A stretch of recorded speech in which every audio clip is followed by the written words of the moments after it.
ও আমার ক্রাশ না বেয়াদব, আমি ওর ক্রাশ। এত বলে যাস না, লোকটার হজম হবে না। চল। যাকে দেখলে মনে হয় আকাশ থেকে একটা তারা পৃথিবীতে খসে পড়েছে, তাকে এক পলক দেখলে আমার বেঁচে থাকার ইচ্ছা যেন 1000 গুণ বেড়ে যায়।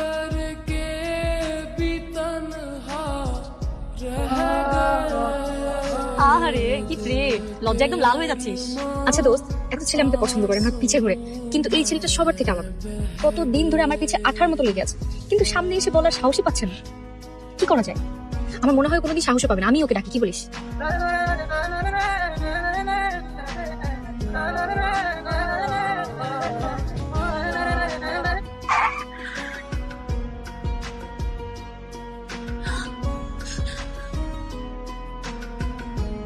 দাঁড়া, কোথায় যাচ্ছিস?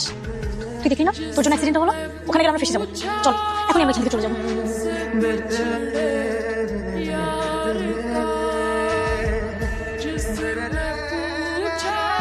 ওই যে গতকালকে যে ছেলেটা অ্যাক্সিডেন্ট করলো না, ওকে দেখতে যাবো। দেখতে যাবো মানে? কোথায় দেখতে যাবো? জানি না, কিন্তু খুঁজে দেখি। তুই কি পাগল হয়ে গেছিস? এত বড় শহরে ওকে কোথায় খুঁজবি? আরে হসপিটাল গুলোতে খোঁজ নিয়ে দেখি না। ঢাকায় কি একটা হসপিটাল নেই? তুই ওকে কোথায় খুঁজবি? আমি যেতে পারবো না বাবা। প্লিজ প্লিজ চল না। দেখ, গতকালকে রাত থেকে আমি ঘুমোতে পারছি না, ওই ছেলেটা চেহারা বারবার চোখে ভাসছে। হাই হাই, এত ফিলিংস, মনে হচ্ছে তোর জামাই অ্যাক্সিডেন্ট করেছে। ঠিক আছে চল। চল মামা, চল। গতকালকে একটা পেশেন্ট ভর্তি হয়েছে অ্যাক্সিডেন্ট করে, বয়স 22-23 হবে এরকম। ম্যাম, প্রতিদিন এত পেশেন্ট আসে, এভাবে তো বলা সম্ভব না। আপনি নামটা বলেন। নাম তো আমি জানি না।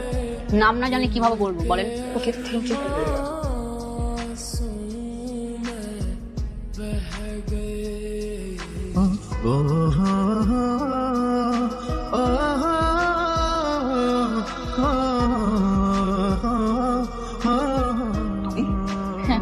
তুমি জানো, আমি তোমাকে পাগলের মতো খুঁজে বেরিয়েছি, কিন্তু কোথাও খুঁজে পাচ্ছিলাম না, কারণ তোমার নাম পরিচয় কিছুই তো আমি জানি না। অবশেষে তুমি খুঁজে পেয়েছি, আলহামদুলিল্লাহ। ধন্যবাদ ভাইয়া। আমার তো বিশ্বাসই হচ্ছে না তুমি আমাকে এরকম ভাবে খুঁজেছো। তবে কি আমি তোমাকে মিথ্যা কথা বলছি?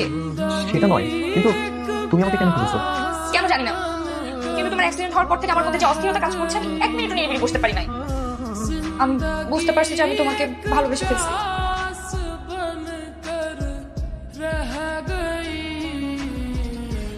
সিরিয়াসলি? যাক, তাহলে তো অ্যাক্সিডেন্ট করে ভালোই হয়েছে। হ্যাঁ, আচ্ছা, ওনাকে তো রিলিজ দেওয়া হয়েছে, ওনার ফ্যামিলি কেউ তো আসেনি, আপনি তো পরিচিত হয়ে থাকেন, নিয়ে যেতে পারেন। ঠিক আছে ভাইয়া।